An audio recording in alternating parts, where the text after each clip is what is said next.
जी हाँ दोस्तों, पवन सिंह का एक वीडियो भी काफ़ी वायरल हो रहा है। कहीं ना कहीं बात कर ले, टोयोटा एक गाड़ी है, लैंड क्रश करके एक गाड़ी है जिसका कीमत है 3 करोड़। कहीं ना कहीं पावर स्टार पवन सिंह इस गाड़ी को देखने के लिए शोरूम में जाते हैं। उसी बीच उनका भाई हैं जो ऋतिक, वो एक वीडियो पोस्ट करते हैं अपने इंस्टा आईडी के माध्यम से। और पावर स्टार पवन सिंह देख सकते हैं किस तरह से गाड़ी को चेक करते हैं और क्या सही है क्या नहीं है, वो सारा चीज़ चेक करते हैं अपने दोनों भाई मिलके।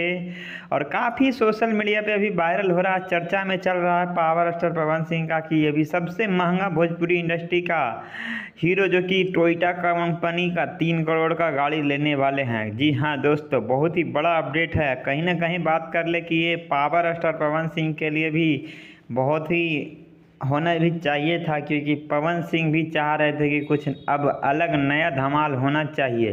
तो ये देख सकते हैं पवन सिंह ने कुछ नया धमाल करना चाहते हैं और ये हो ही जाता है। तो इसके बारे में क्या कहिएगा।